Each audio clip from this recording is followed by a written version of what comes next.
Welcome, everyone, to another episode of the Powerhouse Podcast. I am your host, Candy Barone, and it is absolutely my thrill and honor to be with you all today and to have an amazing thought leader in the ring with me. Let me just first say hello to my guest. Keith, welcome to the show. Hi, how are you? Thanks for having me today. Absolutely. Thank you for being here. And for those of you tuning in, you know this is our space to have conversations around what it means to be a leader in today's environment, knowing that leadership is ultimately a function of how we choose to show up, how we choose to serve, and how we choose to take that personal responsibility. And that leaves fair game for us to have some juicy conversations that can pretty much go anywhere. You know, we've had some big conversations on this show. And so we never know what's going to happen. That's part of the excitement and the magic of what we dial into. And so before we jump into some meaty conversation, let me just really introduce you to my guest and tell you why I'm so honored to have him here. Keith Leon S. is a multiple international best-selling author. He owns a successful publishing company and is a speaker trainer who's well known as the book guy. His life purpose book, called Waking with My Angels, a true story, with a foreword by Chicken Soup of the Soul's Jack Canfield, will be released August 20th of this year, and I am super excited to get my hands on that one. Keith has appeared on many popular radio and TV broadcasts, and his work has been covered by Inc. magazine, LA Weekly, the Huffington Post, Published magazine, and Succeed magazine, just to name a few. He has spoken at events that include Jack Canfield, Bob Proctor, Neil Donald Walsh, Barbara G. Angelis, John Gray, Michael Beckwith, and Marianne Williamson, some of my all-time favorites. He is also a member of the Evolutionary Business Council, which is how Keith and I actually were introduced and met. And Keith's passion is teaching people how to go from first thought to bestseller and to create what he calls the world's greatest business card. So Keith, again, thank you for joining us on the show. It really is a pleasure. And what's so great about today is you and I haven't gotten an opportunity to really get to know each other. So I'm excited that we get to do that exploration here on the show for the first time. And so as we dig into a little bit about the work you do, talk a little bit about how you arrived at this place to help people create their best business card, their world's best business card, and how you became known as the book guy. Oh, I love that question. Well, my wife and I started working with people on relationships. And we wrote a book called The 7 Steps to Successful Relationships. And nothing will give you a chance to prove what you say more than writing a book about relationships or calling yourself a relationship expert. And so we ended up getting John Gray's endorsement on the front cover of our relationship book. And you think that would be a game changer, right? It was not a game changer because I had no idea what to do with it. I didn't know I could get free press, I could get on radio, I could get on TV because I had a book now. I just thought I had John Gray's endorsement, and so the book was going to fly off the shelf and we were going to be millionaires. I really thought that was what was going to happen. And nobody taught me anything better than that. So meanwhile, we had this book, John Gray's endorsement, and we probably had sold 20 of those things, and I didn't know what to do with it, so we just had a book. Then we did another project called 1 Million Love Notes, where we wanted to raise money for this incredible organization that works with teens. And we wanted to raise money for them, and so we came up with this great idea where you could buy a love note for someone, and you would give them an email, they would have a link, and they would put in a number, and on the page of this heart with a bunch of little hearts, one of the hearts would open up, and there would be a love note just for you. And right before that came out, Hallmark decided to put out the free e-card. Yay! And everybody saw 1 million and thought that we just wanted to be millionaires, even though it was really to raise money for this organization. So people were just repelled. So that project tanked. All kinds of money, 9 months to a year put into it, and on launch day we sold like 234 love notes. So now we have 2 seeming failures in a row. And my wife is devastated, and she just asked me, quite frankly, if she could take some time off and if I would take over the business. And so I looked at her and said, I would love to. Could you just give me the best book title I've ever heard, and I'll be off and running. Now, that's not a big ask because she's really, really great at book titles. And so it took her all of about 2 minutes to look at me and say, who do you think you are? And I said, what, baby? What did I do? She said, no, silly, that's the name of the book. Who do you think you are? And I thought, oh my God, that like pushes people's buttons. It like it gets their attention, even if it's good or bad. It's an attention getter. That's the perfect title. So what would it be about? And so I started praying and meditating. What would this book be about? And what I got was I remembered, and it came to me in a vision when I was in my early 20s, and I wanted to know what my life purpose was. And I didn't know. And I was going to every church, synagogue, mosque, trying to find the answer. If there was someone on a soapbox in the park, I was listening because I wanted to know, why am I here? And so I realized now that I knew some of these incredible people who knew what their purpose in life was and are living it, and that I could interview these people. And so what I got was, who do you think you are? Discover the purpose of your life. Nice. And so in running a business the way I would, instead of the way my wife and I would, which didn't have success, she'll tell you was not successful, I tended to defer to her, even though I had the business background. And I love a good, strong, powerful woman. And so I was kind of deferring to her, but she's an overanalyzer and an overthinker. And I'm not, I'm the opposite. So how would I do this project is what I asked. And what I got was, put away your plan. Put away your plan. And so every day I would clear what I thought I needed to do. And then I would say, Spirit, God, universe, what am I to do next? And I would close my eyes and I would wait for an answer. And I waited until I got the answer. And one time I waited over 2 days till I got the answer. And I just sat there. Other than eating and going to the bathroom, I waited for that answer. And I did the whole book project, Who Do You Think You Are? Discover the Purpose of Your Life, like that. And in doing what I was prompted to do, I ended up with asking 80 people to be in the book. All of them you will know. And if you've read the book, you know who I'm talking about. And out of the 80 people I asked, I got 68 yeses. And of the 12 no's, 10 of them was the publicist who said no. So out of 80 people I asked, I only got 2 no's. And then that was just because those people did not want to be as vulnerable as I was asking them to be. So so this is a long answer to this question, but this I have to tell it all or it will make no sense. So so this project, I'm interviewing 10 people from the movie The Secret. You know, Jack Canfield, Bob Proctor, Marcy Shimoff, Chris and Janet Atwood, like the list goes on and on. Just legends.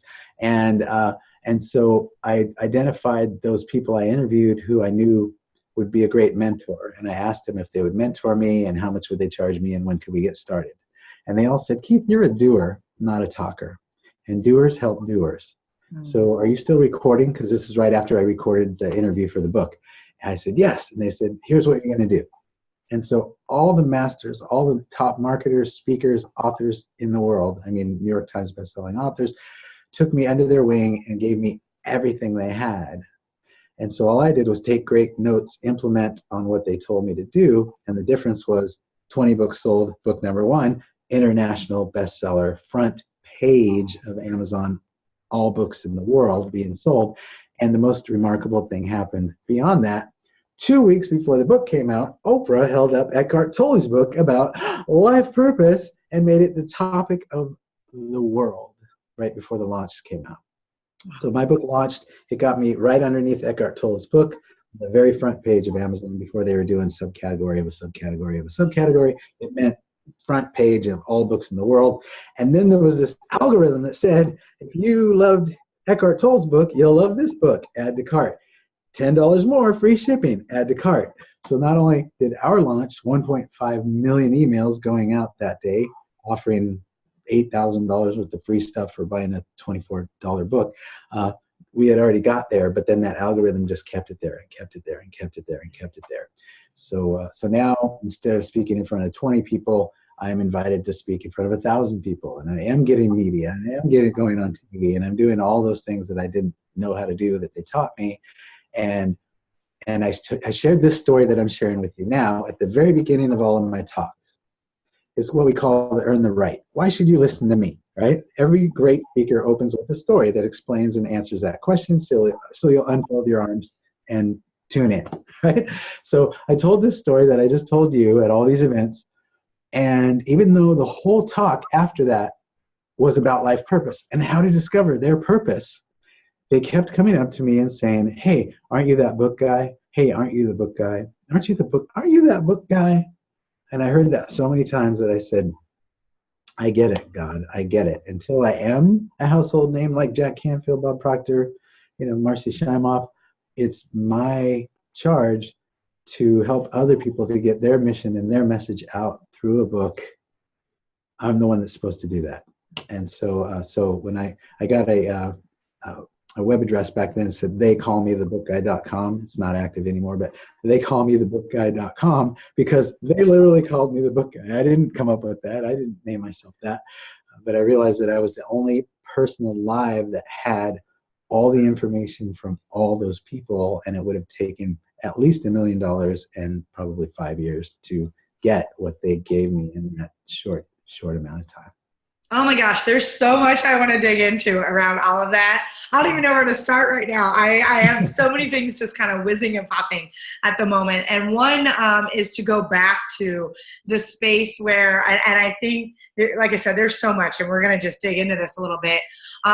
When dispelling that myth, right? First and foremost, I hope everybody inside of this story heard the fact that if you build it, they do not come. It is not that whole mantra of if you build it, they will come. Nonsense keeps being told. People spend so much time, and book launches are a big one, right?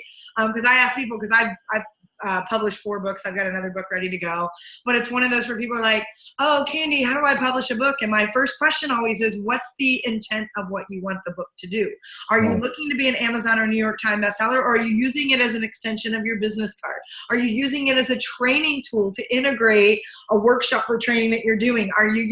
What's the purpose of it? Because why I published my books and how I publish them, because I've done publisher, self-publishing, and independent publishing, all had a different reason based on the outcome of what I was looking for. So I love that you said that. And I think I want to spend a minute there before I get into all the other juiciness, because there's so much to dig into, is that notion of what do you do when you realize, okay, because like you, my first book, I had John Gordon as a testimonial, who wrote The Energy Bus and The Seed. And for those of you that don't know John Gray, he is the one that did Men Are From Mars, Women Are From Venus book. He's on The Secret, highly known as a relationship coach. So huge testimonial. Number one selling relationship book of all time. Absolutely. And so known that even getting that testimonial and that name doesn't mean they come, right? And so how do you transition from that space of all this time, all this energy? Your first 2 launches essentially flopped. And not just thrown in the bag and saying, or the talent saying, game over, I'm done, I can't do this. I was never destined to be an entrepreneur. Because I want to talk about that before you got into the still space, because I think there's a whole nother juiciness there. Yeah. Oh, so how did I just not give up before? Right, because how easy people go, oh, I failed, I can't do this. And they just quit. Well, the piece that I didn't say was, like, I already did know what my purpose was here on earth. And there's no way that I can live my purpose without being on stage, without being in the media, without being able to reach the masses instead of one person at a time. It's not doable. Like, I'm here to touch and inspire the lives of everyone that I come in contact with. And I'm supposed to do that for the masses. And I was told that by an angel. So, right. Talk a little bit about that.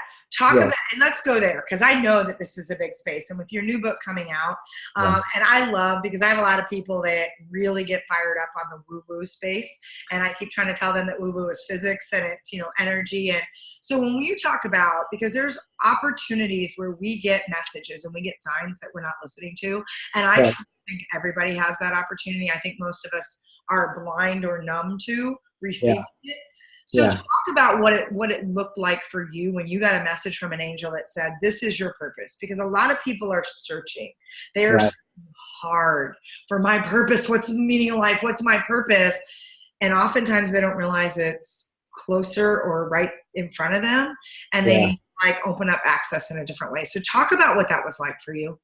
Yeah, well, when I was a child, I could hear my guardian angel's voice. So I I was constantly being led. I should have died many times as a child and had my life spared. So I already knew that there was more than I could see, and because I could hear this voice, and I didn't have a father, and my mother was manic depressive, never even got out of the bed. So I Lord knows I needed someone to guide me, or I was toast. And so, but then my depressed mother, who had been divorced since I was 2, she met this beautiful man, and he was like the closest to Jesus of anybody that I met. Like, he would give you the clothes off his back in a snowstorm. And so they met and got married, and like really fast, like 3 months, I think, before they got married. And then he died 5 days after the wedding. So my mom went into a tailspin of depression, and at 8, she said, I need you to be the man of the house. And so I took that on, and I stopped being a child, and I stopped believing in anything. And I was like, how can I provide for this family at 8? And in doing so, I also turned off my access to the voice, and I believed less and less and less over the years as the years passed. So flash forward, I'm in my early 20s, 22. I'm bartending. I've got no belief system whatsoever, and I start working at this blue collar bar. And day one, there's this guy, and he's like really quiet and he's mysterious, but I'm attracted to this energy, and so I kind of get to know him, and over time I finally say, hey, do you want to hang out after work? And he's like, yeah, I like that. And one thing I noticed about this guy, he rarely said anything, but when he did, people leaned in, and they were listening, and as was I. And so we started hanging out after work, and after a while of him questioning me, we were just hanging out, having a good time. He's asking me about my belief system, and he finds out I have none. So at one point he says, I know you don't believe in like psychics and all that woo-woo stuff, but that ring that your stepfather died with on? Yeah. Can I see that for a minute? So I gave him this ring that I had been wearing, and he put it in his hand, and he did what they call a life review. And he just held it for like a minute, and then he went, and he starts telling me like my whole life story, from the time I was born all the way through the day that my stepfather died. And I saw him see that. I mean, he was like, oh God. And he said, I could have went my whole life without seeing that, and gave me the ring back. And the things that he was telling me, like, there was no Google back then, folks, right? There's no Google. There's no way. I hadn't told him any of this stuff. And he was telling me everything from the time I was born till 8 years old. So I started to think, well, maybe not all of them. Maybe not all psychics are full of crap, because this guy knows something. Right. And so he started like kind of sharing more, and I just started opening more and more and more to believing in some things. And eventually he said, do you trust me? And I looked within, and I said, yeah, I really do. I mean, like with my life, I trust you at this point. And he said, well, then it's time for you to know. And I'm like, it's time for me to tell you. And I go, tell me what? And he said, and I quote, I am an earthbound angel. You know how people call somebody who does a good deed for somebody an earthbound angel? Yeah, that's not really an earthbound angel. What an earthbound angel is an angel who is in the flesh, but an angel, but in the flesh. And we are sent to certain people. We're assigned certain people, and we're sent to them to keep them from dying before their predetermined expiration date. Because if these people died before they were supposed to, it would have a not so great effect on the planet. And you are one of those people, and I'm here to save you. What? I went right. I'm like went from believing in nothing to finally trusting this guy. And now he's going to tell me he's an angel in the flesh. He's here to save my life. Well, why? Then why are you here to save me? And he told me that it had to do with raising the vibration of the planet, and at some point he would save my life. And once he did that, I would have to let him go. So we hung out for over about a year and a half, well over a year, and he just had to show me miracle after miracle after miracle to get me to believe that I had seen the miracle the day before. He'd have to show me another one. And I used to joke around and call him Job, because Lord knows he had the patience of Job. But eventually he did get me to where I believed in everything. And then he facilitated an out-of-body experience where I went and met with beings of light, avatars, ancestors, and they all told me like why I was here, what I was here to do on this earth. And then I came back into my body, and I could only remember what the first one told me. And when I asked my angel, why can I only remember what the first one told me? He said, dude, it would blow your mind. Like we just have to get you a straight jacket or some meds if I told you if you could remember everything that they told you. So what'll happen is through your life, you'll remember what that one said, and then you'll remember what that one said. And each time that you have that memory of what they told you, that's your next step. So basically, since my early 20s, I've been following my next step that comes in visions of what I'm supposed to do. And he did end up saving my life, and that's a whole nother story. It's in the book. He did end up saving my life, and when he did, I had to let him go because he had to go on to the next person and help them and keep them from dying before their predetermined expiration date. So that's as quick as I can tell it, and all of it and all the blanks that are filled in between in that story are in the book called Walking with My Angels, coming out. Well, and I love that. First of all, thank you for being so wide open with that, because I know in talking with some other people that have experienced that, and even with my own experiences, this is not a space that's easily accepted by people. And a lot of people, to your point, have resistance. And I think about, even as an early child, I think about, and whether you call them imaginary friends or they were angels or different things around you, kids have such I have this internal belief that we start out as geniuses and wide open, and somewhere over the course of society and our cultural norms, we dumb ourselves down. That the only time we have that reawakening for a lot of people is when they're on their deathbed and they look back and they're like, oh, I missed all those messages that came. And I think about that as someone who, I was just having a conversation with someone recently. I'm a very lucid dreamer, and I'm a very vivid dreamer, and I have premonitions sometimes about things that I can tell you the minute it starts to show up verbatim what's going to be, how it's going to play out, what's going to be said. And I don't say that or share that a lot because oftentimes, especially in the circles I play and in the leadership work that I do, there's people that really resist that. And so I want to really honor the fact that you're so wide open, knowing that this is your purpose, that you've stepped into that fully and are helping others perhaps walk through that resistance. Because I think about a passage that's in Conversations with God that talks about, the question he asks is, I feel like we ask you all the time and you never respond. And God's response is, I answer you all the time, you're not listening. Mm-hmm. And I think about the fact that you have that book that's sitting on your shelf for 3 years and you're like, and then all of a sudden, for some reason, you wake up and you're like, I have to read this now.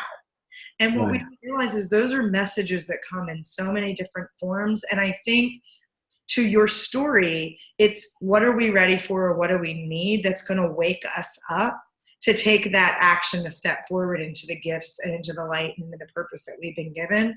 So I really can't wait to get the book and read into the gaps, because as you walked into that space, and so some of the rest of your story around how you became the book guy and how you're doing this work and now how you're launching this space to really allow your story to be more front and center than you just helping others get their voice out there. What happens when you, and the fact that you said that you spent 2 days in the stillness, people are afraid, I think, to get still, to get quiet. And so talk about how you arrived there, because was it something that you just said, oh, I'm going to be still and just there, or was it a discipline you had to create?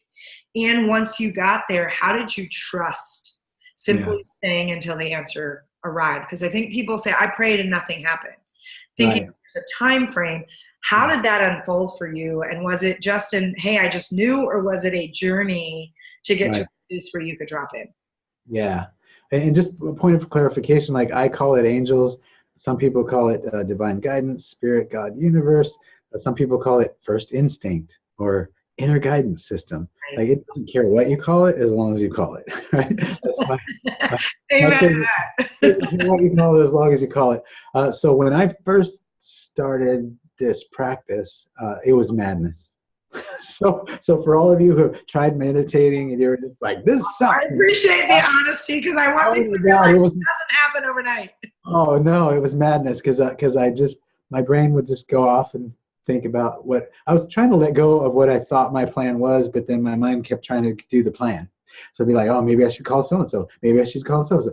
No, the question is, who should I call? Who's next? Who should I call next? That's the question. That's it. So what I did was I did kind of the tools that most people teach.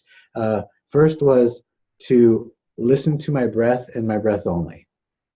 And so that took discipline. I would just focus on listening to my breath, inhale, stop, and I listen to my breath, exhale. And then when thoughts came in that weren't listening to my breath, inhale, or listening to my breath, exhale, then I started doing that thing where people said, like it's a cloud that's floating through, and to see it as a cloud and then say, thank you for showing up, cloud, but I don't need you right now, blowing the cloud away and go back to my breath. So then I was like focusing on my in breath and focusing on my out breath. And what happened is after a while of just being okay with the stuff that came in, saying thank you for sharing and letting it go and getting back to the practice. That was the thing, always going back to the breath. So I finally got to where I could listen to the breath in, and I could listen to the breath out, and listen to the breath in, and listen to the breath out. And that was amazing, but not a damn thing was happening other than listening to the breath in and listening to the breath out. And that was great. But I would just listen, I'd keep asking the question, listen to the breath in and listen to the breath out. Ask the question. Now I'm onto something. Listen to the breath in, listen to the breath out.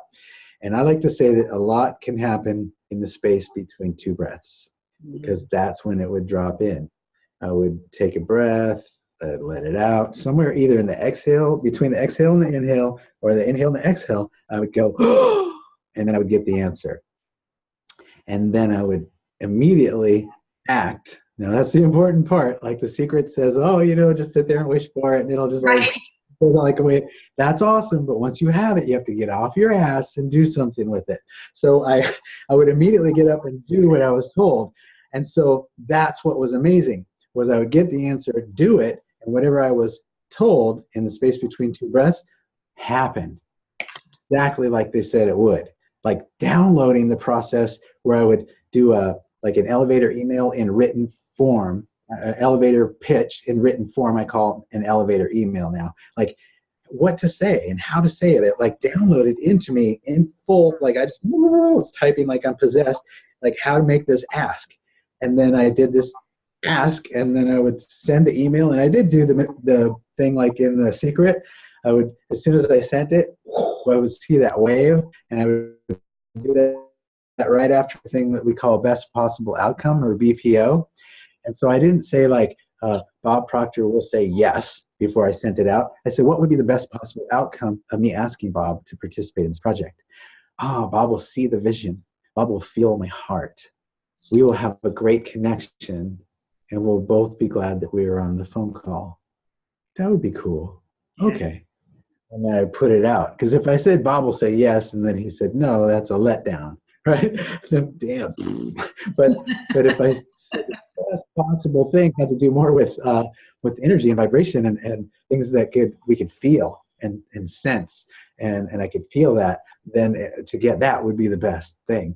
And so I would send that out, and then I would like call immediately after I sent the email and follow up with their people. Say, hey, I just sent an email, and even that, like how to speak, like I downloaded that. Hey, I just sent an email. I want to know if you got it. This is important. Oh, there it is. Okay, great. As you can see, I'm asking for, an interview. It's 3 questions, 10 minutes, in and out. I'm not going to be like, oh, here's why I love you. I'm just going to ask questions, in and out, record it, we're done. And they're just like, oh, you're so funny. Oh my God. Okay, all right, let me go ask him. Hang on a minute. Yeah, yes, really, 10 minutes, in and out? Yeah, okay, done. So there's this whole process, but it didn't come easy. It just came with, like anything, with continuing to do it. So if you're like a singer, experience like actually singing on stage and failing over and over and over again and learning what you failed with, and then coming back even stronger, like that's the best way to anything. So this was exactly like that. And meditating was just and that's so powerful, because I love, and I think Kevin Hart says it best when he's like, oh, people keep saying I'm an overnight success. He's like, I've been spending 14 years getting shot down in every bar and this and that. And yeah, I'm an overnight success if you want to look at the blood, sweat, and tears and the mileage that I put in. Sure, right? Yeah. And so I think there's something to be said for that. And I mean, again, there's just so much awesomeness in this. And I love your energy. And I love this idea of the space between the breaths, right? I talk to people about the power of the pause. We're so on to the next that it's in the quiet. And I love it because I'm a martial arts. I do mixed martial arts and boxing, and they talk about the empty space, how the empty space is where the magic happens, right? And so I think about what you just said about the space between two breaths. That's the empty space. And it's interesting because even Navy SEAL, because we do a breathing exercise sometimes to get people grounded, there's a box breathing that they do, and it's the empty space that's the hardest for people. They inhale for 4, they hold for 4, they exhale for 4, but it's the letting go of the breath and nothing, not wanting to breathe in, but the empty space. It's that space. So I absolutely love that you talk about that. And BPO, I might have to borrow that one, the whole best possible outcome. Because when we think about, and I love your reference to The Secret, because it's one of my biggest hot buttons is when people go, I read The Secret, I watched The Secret, it doesn't work. I'm like, okay, time out. It does not say anywhere that you just get to put your little magic wish into the universe. You have to read between the lines. It talks about getting off your ass and taking action. And not assing that, but as we like to say, full ass with both cheeks in. If you're to commit and take action, then it's full ass it with both cheeks in, right? And it's not the space of, I get to say I need $1 million, amen, rub the lamp, as you wish, genie's gonna pop out. It says, if I got inspiration that says this is what really is meaningful and what I desire, and I get a space of what do I need to do to open up access for it, then it means take action, get off your butt and stop talking about it. So I really love that you talk about that, because I think a lot of people think, well, I set the intention.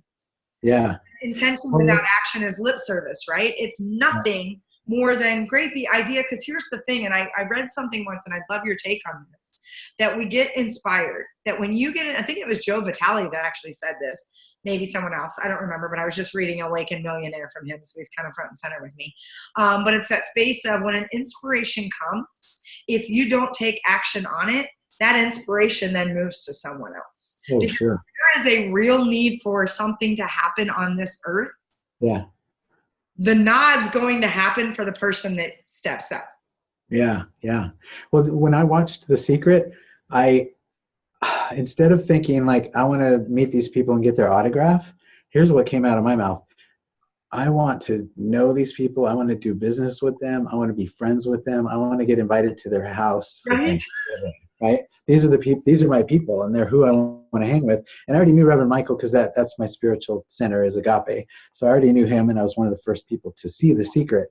And so then my question was, well, what kind of project would I have to do? What service would I have to be in to become friends with those people?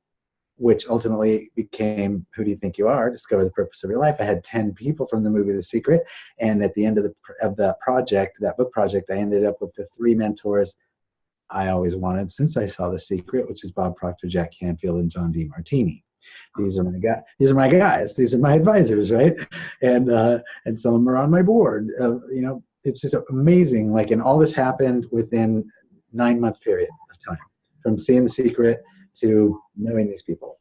Well, the other thing that I want to call out, because that is so amazing, and I've done the same thing. I look at the work that I've got to do with Brendan Burchard, and I look at the work that I've done with some of my gurus. I've intended that, and like magically something landed in my lap, because I had an opportunity to work with Brendan in one capacity that I was like, this doesn't feel right. And I can always do video. Why am I doing that? And sure enough, then all of a sudden, like, his mastermind fell into a lap. And I was like, he hasn't done a mastermind in 3 years. And I was the first one to sign up. And it was a space where when you set that intention and you allow yourself to take action, I think is really powerful. The other thing I want to come back to in the very first story you talked about, because this one actually was a little bit of a trigger just to be wide open for me, and went, oh, crap. Maybe that's why I've been blocked right now, is when you talked about how you became the book guy and how your purpose is to go out there and share this message and to lift up others and inspire the people and do it on a mass capacity and create this global awakening and awareness. And yet the first pass where you got asked to do that, didn't look like what you wanted, and it was helping other people get that message out. And I think about that in relation to, I was just having frustration recently because people keep thinking I'm the corporate girl, the girl that can help you get booked in corporate. And I'm like, oh my God, that's not what I do. And your comment, totally, speaking of chills all through my body right now and hearing a message loud and clear as I even have a call later this afternoon in this space. Oh, crap. I had one of those, yeah, yeah, shit moments that just like literally, and so I'm just being wide open because that happened in the midst of what you just said, that recognition of sometimes how we need to show up and how we need to walk in our purpose doesn't, and I know this because I always talk about release the how, why, and when. How you show up in your purpose isn't always the way you think it is, and you need to receive the messages when they drop in, because that was extremely powerful when you said that. Yeah, and it was 28 years from one day you'll write a book called Walking with My Angels to me finally hearing it's time. Now it's time to write the book. Now it's time finally to write the book? Yeah, it is. Right. And all those people that I helped write their books and get their mission and message out to the world, I was doing the same at the same time, but it wasn't this book. It wasn't what I know my life purpose is. It was just me writing books. So it just didn't feel as rewarding as, I knew why I'm here on this earth to do, right? And so I was just patiently waiting. But what I really got clear on is every mentor that I have, every life that I've touched, every book that I helped people to write and we published them, and people that I helped to write that we didn't publish them, all of those people now I say, hey, I wrote that book I told you about, remember a million years ago, and I said someday I'll ask you for one thing. Well, this is the one thing. Will you tell your people about Walking with My Angels? And so there should be no place on the planet that you don't hear about this book through social media, through TV, through radio, through all the different ways that people will be sharing that this book came out. And that wouldn't happen if it was just me with my little plan, right? Trying to do my little media tour, right? And I didn't have this like army of people who are like, what do you need? Sure, absolutely. I'll tell my people. Well, and I think that's just it, right? We all need that little fire we need the fire under our backside for two reasons. One, to actually get us to take action. It amazes me how many people are like, I'm waiting to be motivated. Okay, you're going to wait a really long time. Momentum happens after, or motivation comes after the momentum, right? So you got to get, and then the light of fire that says, you know what, it's not the way I think it's going to be. It's me being open to allowing what needs to drop in so that I can truly, when we talk about leadership, real leadership, it's about how I choose to show up, how I choose to serve, and how I choose to take that responsibility. And I think you exemplify that so powerfully in terms of the fact that it's not always my plan. It's not, that's an ego driven, very selfish way. It's, look, I am a vessel. I am here. Use me as you need. And I think it's Deborah Ponce, a friend of ours, that will say, she asks or meditates every morning to say, God, source, higher power, and like you, whatever you call it. I have a mastermind group that calls it Penelope because everybody's caught up in that every day, what are you and I going to create today? What amazing things are we going to create today? Because it's not about your vision. It's about how you're being utilized or used as a vessel to carry a mission forward. And I believe we all get that opportunity if we choose to lean in, choose to get still and allow. And I love that you choose the word drop in, allow the message to drop in and then take action when it does. It's like tuning in the radio, the old school radio station that you had to turn a dial. When I was growing up, that's how it was. And you would turn the dial and you would really have to mess with it till it finally got really in tune. And that's kind of how it is with your inner guidance system with angels. Once you start putting a focus on tuning it in, then you start to really dial in and start to notice when you get a download. There's so much noise happening inside the world, we're just inundated with so much information. How do you disseminate what is just, noise in your head and what's a divine download? And for me, it usually comes with, right? It's because I know that there's something that I could not get to in my head. Like we downloaded a process where you don't even have to write one single word and we can create a book for you. It's called the You Speak It process. And that was us asking, how can we really be of service to the people that we need to be of service, but they're so busy being in service to others that they don't have time to write a book. They're too busy helping other people, functional medical practitioners, acupuncture, psychics, whoever. They're giving to everyone else, and then when it comes time for them, they're like, I have no time left. We're like, how can we serve those people? Exactly. And then we just started like getting ideas and writing them on a sheet of paper, my wife and I, and collecting these ideas, because we used to do like ghostwriting the hard way, which is what we call it, which is the way everybody else does it. And that's a very expensive process, because there's that first person who can take random stuff and pull it together gets paid well, and they deserve every penny for making a mess into a book. But how could we have it where we could get the same result, but without that first person? What could we do to make it so easy that we would just show up for phone calls and we could get everything we needed to create a book? And we did. And so now it's like 7 phone calls. You show up, we have all the information we need to create a book for you. There's no way we're getting to that from our head. We tried for years, but asking the right question, boom, we started to download things. And the question was about, how can we be of service to the people that need the service? Well, and that's such a powerful question in itself, right? That was a lot of what, and I'm a huge Wayne Dyer fan was and always will be. And that was a big thing. It was, even when you think about Lao Tzu and you think about, the disciplines, and it's how can I be of service, right? It's one of the 4 virtues that he talks about, is at the end of the day, everything. If you don't feel like you have enough abundance, if you don't feel like, the question isn't how do I make more money? How do I create this? It's how do I be of more service? How do I serve more, right? And so I love that. And, Keith, as you're talking about all this, I know there's people that are like thinking right now, I want Keith to be one of those people at my table. I want to get to know Keith. I want to build a relationship with him. I am completely fascinated by the conversation we've had today, and I find myself leaning in, right? So if people want to reach out to you, if they want to start engaging in building a relationship or learning more about the work that you're doing, and be ready when that book is launched August 20th, what's the best way for them to to connect with you and to find out more of what you're doing? Well, to connect with me would go to Leon Smith Publishing. Leon Smith Publishing, there's a contact form there. You can just kind of write how you'd like to connect. If you'd like to book a strategy session to talk about creating a book that you would like to create, maybe you're halfway through it, maybe you have one, you don't know how to market it, whatever, we can book a strategy call. And for that, you just go to youspeakitbooks.com, youspeakitbooks.com, and there's a page there where you can watch, sign up and get a bunch of information and watch a video and then book a strategy call. That's something that you'd like to do. And right now I have an Indiegogo page. It's up for 10 more days. I don't know if this will come out by the time it's still there, but you just go onto Facebook and find me there. My Indiegogo, the link to my Indiegogo page is there. That's probably going to be the easiest way to find it. But I put up an Indiegogo page to raise money for that year-long tour that I'm going out on starting August 20th. I'll be out on the road in all major cities across the U.S., a little bit in Canada and Mexico. So stay tuned for me coming to your town, and visit me at one of my 2 live events that will happen in every town. I'll have an angel event and I'll have a book event, because I still am here to be of service to people.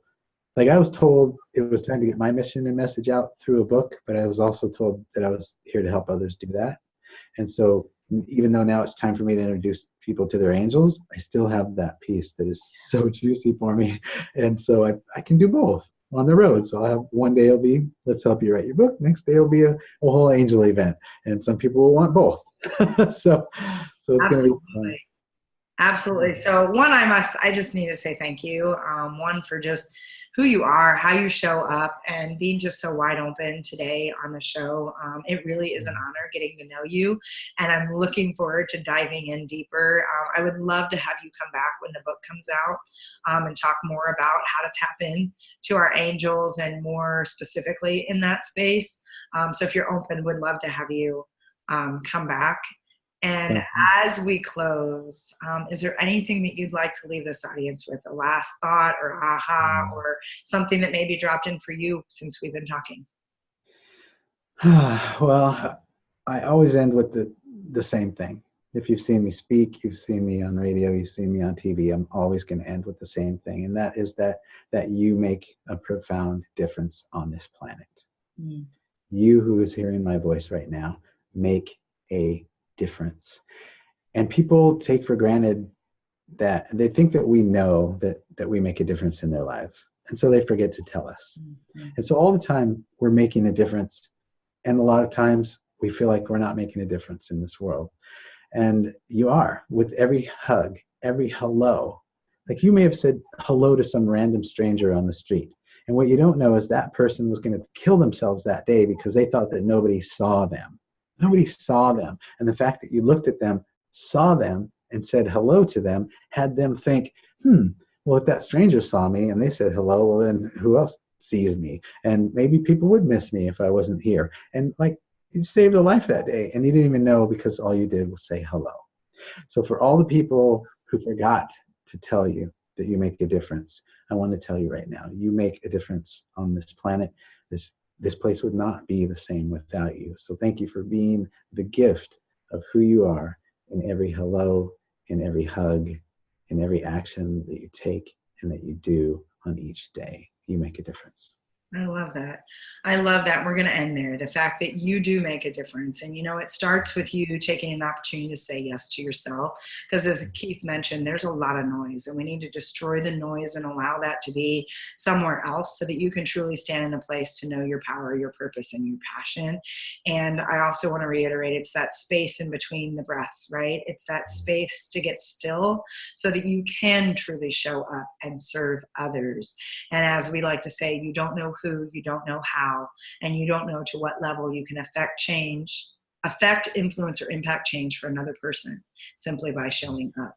And today's your opportunity to show up. So with that, again, thank you so much, Keith, for being here. Thank you, all of you who keep tuning in to listen. If you haven't subscribed, please do so. I have so many amazing guests like Keith, who are sharing their heart and their soul with you to help you show up better. So with that, this is Candy. Know that I love you deeply, sending you huge heart-to-heart hugs. And with that, everyone, namaste. Have a great day, and we'll catch up with you next time.